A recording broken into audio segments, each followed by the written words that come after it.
There's trash, there's beds, there's furniture. There's just about everything. I mean, here's a dish with food in it. Everything. Here's children's underwear. You don't want to think of. I mean, this is disgusting. That's piled up. Welcome to my backyard. Near Judy Ryan's townhome she's trying to sell. I mean, why would you go to someone's home and dump on their property like this and think it's okay? For 3 years, Ryan's seen this mess. What are the chances of rats, mice? Rodents and animals that carry disease. City councilmen have seen it too. The cutback in the large item pickup from the city and county of Denver definitely affected this. Because of city budget cuts, city councilmen say more people have taken their trash to back alleys and behind dumpsters. But with those piles getting larger, a new law gives city inspectors the power to give larger fines, even based on eyewitness accounts, for dumping on others' property. You can call 311 and a person at 311 will route you to the neighborhood inspector.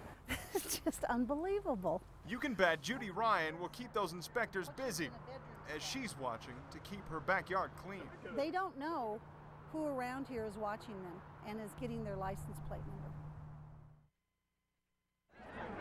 Firemen saved our house. Everything around the house burned. It's gone. Our studio, everything in our house is saved. They saved our neighborhood. Four-man loop. Thank you. We're caught between extreme appreciation and sadness for the folks whose houses just 3/4 of a mile away burned to ashes. We got evacuated, so it'd be cool to just come here and watch it. I wasn't really worried, but it kind of is how long am I going to be evacuated and all that.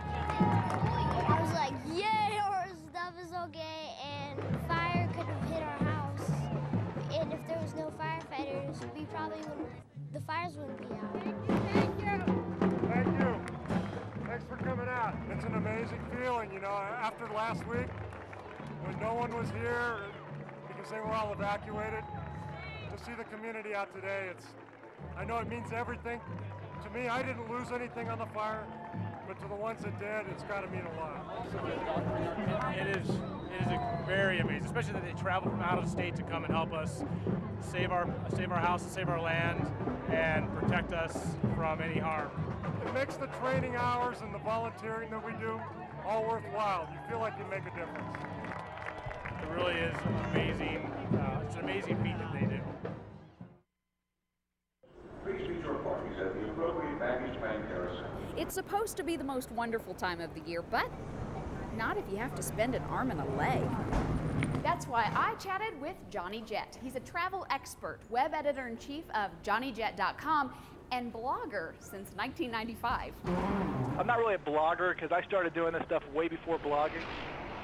I've already flown over 100,000 miles this year, and I've been to 18 countries since January. Are you checking bags? Tip number 1, it's not always about who you're flying with, but which day you're flying on. I fly on the actual holiday. Like Christmas is a great day to fly, or Christmas Eve, but not a couple days before. Don't believe him? Let's try this for ourselves.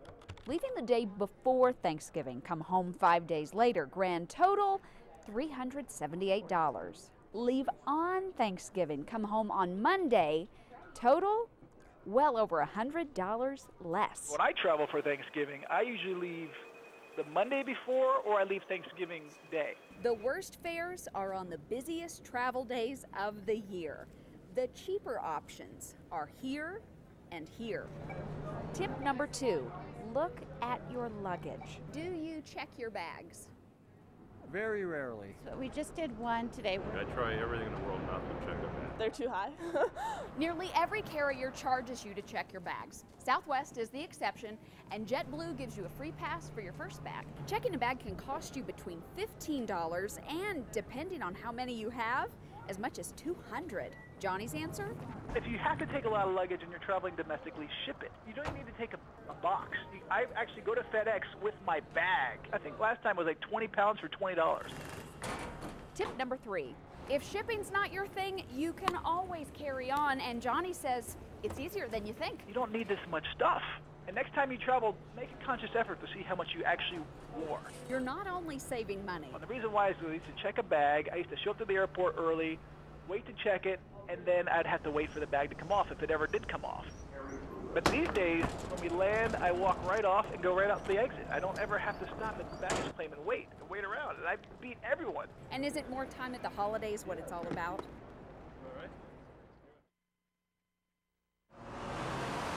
High knees. Lift them up, Chris.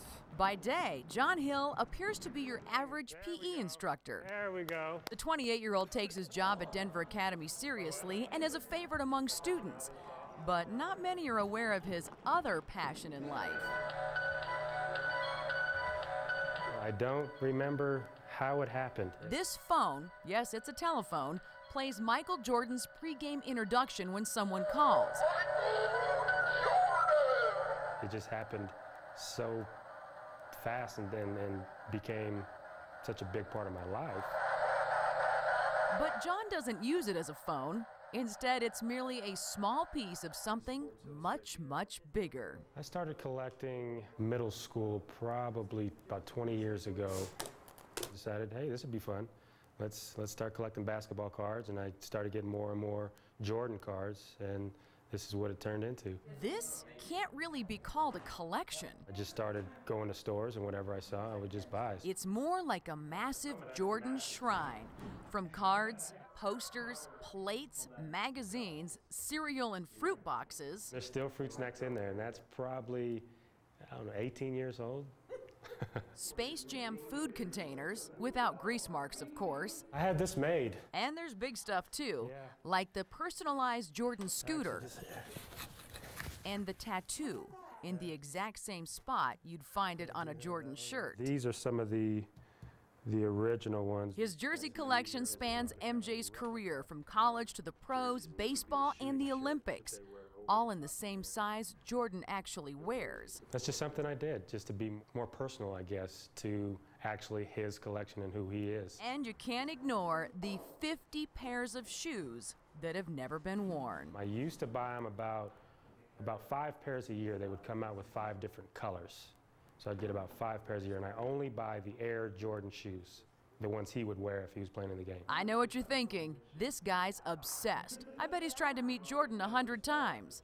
Think again. Meeting him, no, it's not important to me. He would never remember me if I met him. Why meet him when you have all this? In some ways, I feel like I know him. I read about him, I collect his stuff, I look at him every single day.